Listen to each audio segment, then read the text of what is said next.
The phone rang in the darkness. 2:04 a.m. A tired man picked up. "Dad, please, I need help." A trembling female voice. Then silence. He looked around his empty room, grabbed his jacket, and drove out into the pouring rain. At the end of a deserted alley, he found a car with a flat tire. A young woman sat inside panicking. "You called me. I thought I called my father." He smiled softly. "Guess the universe rerouted your call." She had no idea that this night would change both their lives forever. Jack Rowan was 38 years old, a single father, a night shift roadside assistance driver. But once upon a time, he had been a military engineer. Sharp, skilled, respected. That was before his wife left, before he became the only parent his 9-year-old daughter Lila had ever really known. Now his life was simple. Wake up, make breakfast, drop Lila at school, sleep a few hours, pick her up, help with homework, tuck her in, then drive through the city's darkest hours, helping strangers who found themselves stranded. Lila always told him the same thing before bed. "Daddy, helping people is your superpower." He would smile and kiss her forehead. "Then I guess I'm a superhero who drives a tow truck." She would giggle every single time. On his dashboard, he kept a helmet, an old one from his military days, covered in stickers. One of them read, "Lila's dad." She had put it there herself. He never took it off.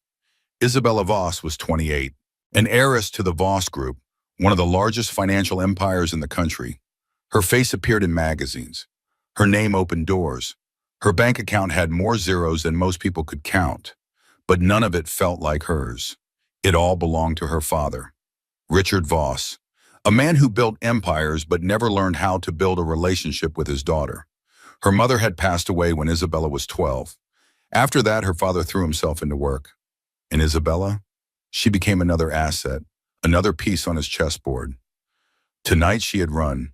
There had been an engagement party, a grand one, held at the Voss estate, champagne, classical music, a man she barely knew standing beside her, smiling like he had already won. Her father had arranged it all, a merger disguised as a marriage. "This is good for the company," he had said. "You'll understand one day." She did not want to understand, so halfway through the speeches, she slipped out the back, got in her car, and drove. No plan, no destination, just away. The rain started an hour later. Heavy, blinding, her tires were old. She had been meaning to replace them. But when you grow up with people who handle everything for you, you forget how to handle things yourself. The pop was loud. The car swerved. She pulled over, hands shaking. She sat there in the dark, rain hammering the roof, and realized she had no idea what to do.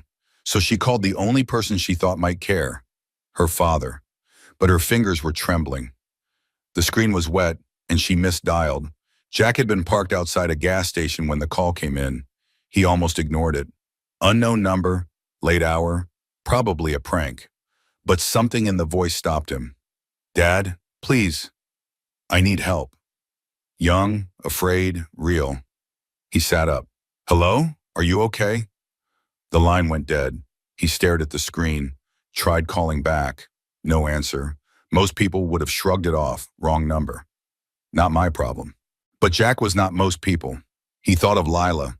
He thought of all the nights he prayed someone would help her if she ever needed it, and he was not there. So he checked the call log, pulled up the location tracker on his dispatch system, found the nearest ping to that number, and he drove. Through the rain, through the empty streets, until he saw the car on the side of the road. Hazard lights blinking weakly. He pulled up behind it, grabbed his helmet, and walked over. A young woman sat inside, soaked and shaking. He tapped on the window. She looked up. "You called me," he said. "Subscribe so you don't miss what happens when a wrong number changes 2 lives." She rolled down the window slowly. Her eyes were red, mascara smudged, hair damp from the rain. "You called me," Jack said again, keeping his voice calm. She blinked, confused. I thought I called my father." He glanced at the flat tire, then back at her. "Well, I'm not him. But I'm here, and that tire isn't going to fix itself. She hesitated, then nodded. He got to work immediately. No questions, no judgment, just action. The rain had slowed to a drizzle, but the ground was soaked. His knees pressed into the mud as he loosened the bolts. She stood a few feet away, arms wrapped around herself, watching. "You didn't have to come," she said quietly. "It was a mistake." He looked up, smiled. "Good thing I make mistakes too." She almost laughed. Almost. He worked quickly, efficiently, the way someone does when they have done something 1,000 times before. When he tightened the last bolt, he stood and wiped his hands on his jeans. "All set," he'd said. "But you should get those tires checked soon. This one's a spare. Won't last long." "Thank you," she said. Her voice was softer now, steadier. That is when he noticed her hand, a cut along her palm, small but bleeding. "You're hurt," he said. She glanced down. "Oh, I must have cut it on something when I got out." He walked back to his truck and returned with a first aid kit. "Let me see." She hesitated again, but something about him made her feel safe. So she held out her hand. He cleaned the wound carefully, wrapped it in gauze. His hands were rough but gentle. "You do this a lot?" she asked. "Fix cars or fix people?" "Both," he smiled. "Comes with the wow and the dad territory." "You have kids?" "A daughter, Lila. She's 9, probably dreaming about dragons and homework right now." Isabella smiled for the first time that night. A real smile. "She's lucky," Isabella said, "to have someone who shows up." Jack finished wrapping her hand. "I think we all need someone who shows up." The rain started again, heavier this time. "You should wait it out," he said. "Not safe to drive in this." She looked at the sky, then at him. "Where?" He nodded toward his truck. "Not fancy, but it's dry." They sat in the cab of his truck. The rain drummed against the roof. He pulled out a thermos from under the seat and poured coffee into the lid. "Not fresh," he said, "but it's warm." She took it, wrapped both hands around it. "Thank you." They sat in silence for a moment, a comfortable one. Then she spoke. "Why do you do this? Help strangers at 2 in the morning?" He leaned back, thought about it. "Because someone helped me once, when I needed it most." "Who?" "A guy I never saw again. I had just gotten out of the military. Lost. No job. No direction. My wife had left. I was sitting in my car outside a grocery store trying to figure out how I was going to feed my daughter. And this guy knocked on my window. Gave me $50. Told me, pass it forward when you can." Then he walked away. Isabella stared at him. "Did you ever find him?" "No, but I found 100 other people who needed help. So I figured that was close enough." She looked down at her coffee. "My mom used to say something like that. She said the universe always sends the right person at the right time. You just have to be paying attention." Sounds like a smart woman. She was. Isabella's voice cracked. "She died when I was 12. After that, my father, he just stopped being a father. He became a CEO, and I became another board member." Jack watched her carefully. "That why you ran tonight?" She nodded. "He's marrying me off to some businessman I barely know.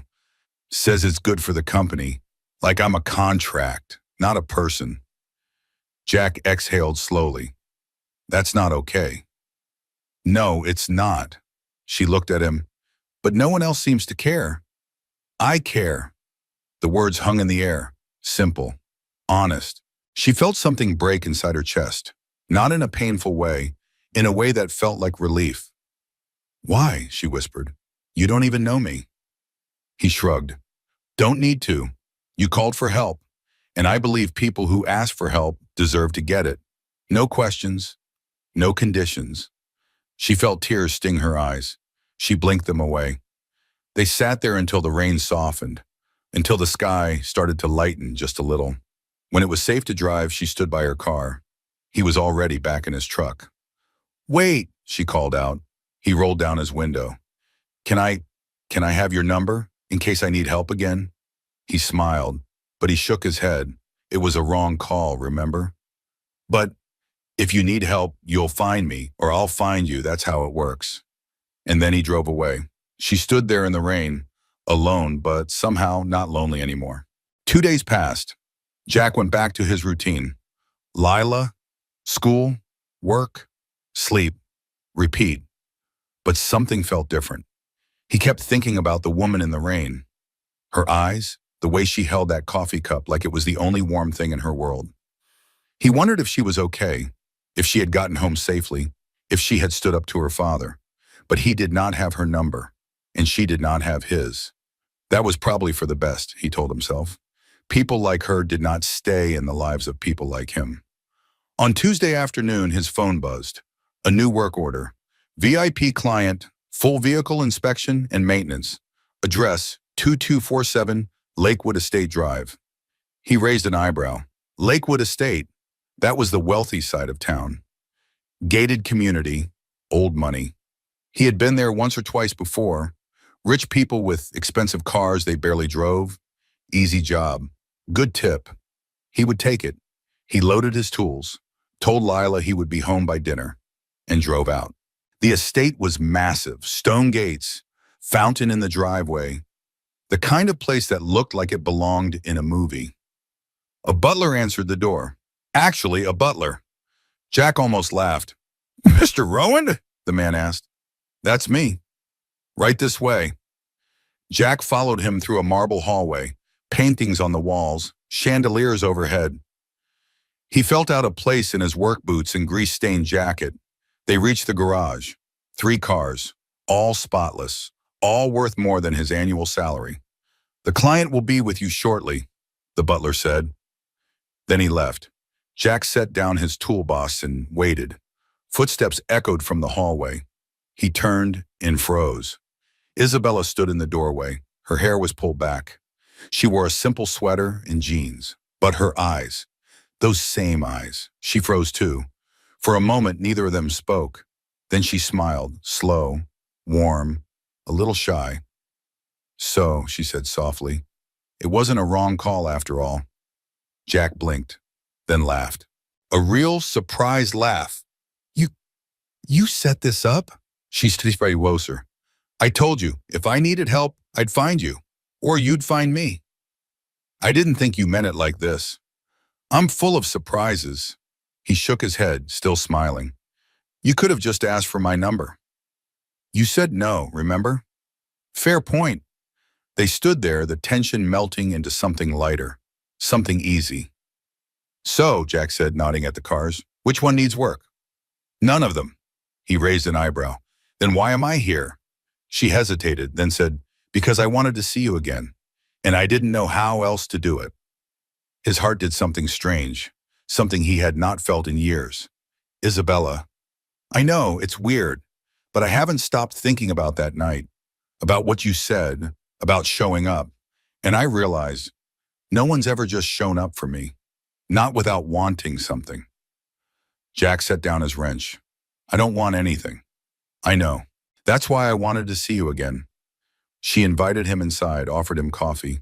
Real coffee this time. Not from a thermos. They sat in her living room, huge windows overlooking a garden. Everything perfect. Everything cold. "This is where you live?" he asked. "This is where I exist," she corrected. He understood. They talked. About everything, about nothing. She asked about Lila. He told her stories. She laughed, really laughed. Then she grew quiet. "Jack, I need to tell you something." He leaned forward. "What's wrong?" "That night, the night I called you, I wasn't just running from a party." "What do you mean?" "My father, he didn't just arrange an engagement. He hired people to make sure I went through with it." Jack's jaw tightened. "What kind of people?" "Security, watchers.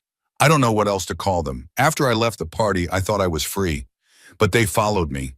I saw the headlights. That's why I was panicking. That's why I pulled over." Jack felt something cold settle in his chest. "And then what?" "Then you showed up, and they left." He stared at her.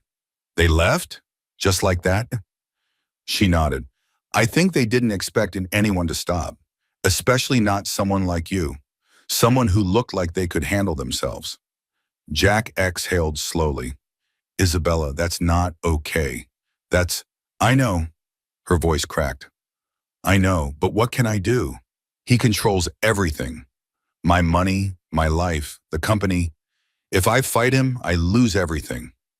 But you keep yourself, Jack said firmly. She looked at him, eyes shining. You make it sound so simple. It is simple. Not easy, but simple. She wiped her eye. I don't know if I'm strong enough. You called for help at 2 in the morning. You ran from a life you didn't want. You tracked me down because you wanted to see me again. He leaned closer. You're stronger than you think. She smiled through her tears. You really believe that? I know it. A voice cut through the moment. How touching. They both turned. A man stood in the doorway. Tall, gray hair, expensive suit, cold eyes. Richard Voss. Isabella stood quickly. Father, he ignored it. His gaze locked on Jack. And who is this? Jack stood too, calm, steady. Jack Rowan, I'm here to service the vehicles. Richard's lips curved into something that was not quite a smile. Is that what we're calling it now? Dad, stop. Sit down, Isabella. No. Richard's eyes narrowed. Excuse me? I said no. Her voice was shaking, but she did not sit. Richard turned his attention back to Jack, looked him up and down. Let me guess. Military background, blue-collar work, single father. Jack did not flinch. That about sums it up. And you think you belong here? I don't think I belong anywhere, but your daughter asked me to come, so I came. My daughter, Richard said slowly, doesn't know what she wants. I think she does, Jack said evenly. I think she's just never had anyone listen. The room went silent. Richard stepped closer. His voice dropped, low, dangerous. My daughter doesn't need a mechanic. Jack met his gaze, did not look away. Maybe she just needed someone who showed up. Isabella felt something break open inside her. Courage, rage, freedom. She stepped between them. Enough. Her father looked at her, surprised. I'm done, Dad. I'm done pretending. I'm done being your pawn. I'm done living a life you designed. Isabella, no, you don't get to talk now. You get to listen. Richard's jaw clenched. I'm leaving the company. I'm starting my own foundation. And I'm going to help people. Real people. Not board members. Not investors. People.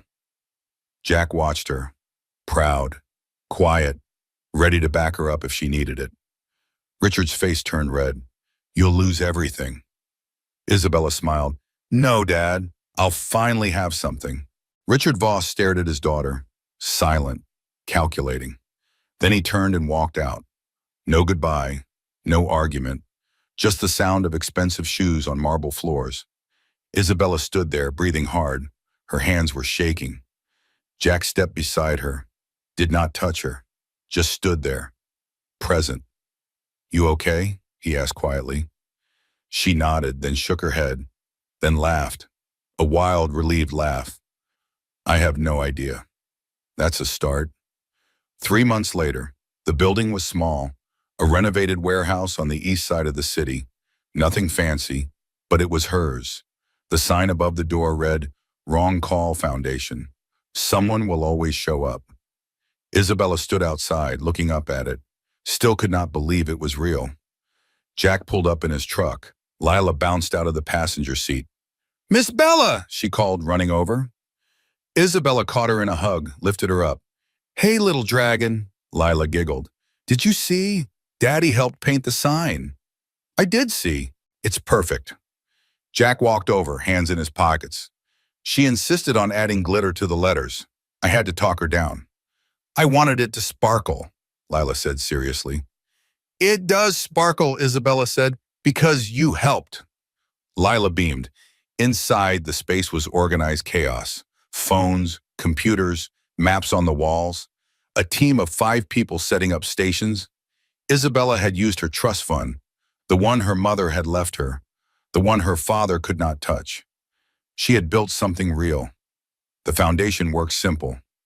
Women in danger could call anytime, day or night. Someone would always answer. Someone would always come, Jack ran the response team. 3 drivers, all former military, all people who understood what it meant to show up. Ready for tomorrow? Jack asked. Tomorrow was the official launch. Press, donors, the whole thing. Nervous, Isabella admitted. You'll be great. She looked at him. I couldn't have done this without you. Yes, you could have. You just didn't have to. She smiled. Lila tugged on Isabella's sleeve.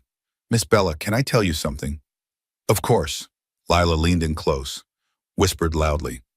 I'm glad you called us. Daddy needed a friend too. Isabella felt her throat tighten. She looked at Jack. He was smiling. That soft, quiet smile. Me too, Isabella whispered back. I'm really glad I called. Lila hugged her again. Tight. The kind of hug that said, you are part of us now. That evening, after Lila fell asleep on the couch in the office, Jack and Isabella stood outside. The city lights spread out before them. She loves you, you know, Jack said. Lila, she talks about you all the time. Isabella's eyes stung. I love her too. I love this, what we're building. Jack nodded. It's good work. They stood in comfortable silence. Then Isabella said, I got a letter from my father today. Jack glanced at her. Yeah? He's cutting me out of the will, officially. Nate, how do you feel about that? She thought about it, then smiled. Free. Jack smiled too. Good. He also said he's watching, waiting for me to fail. Then I guess we better not fail. We won't.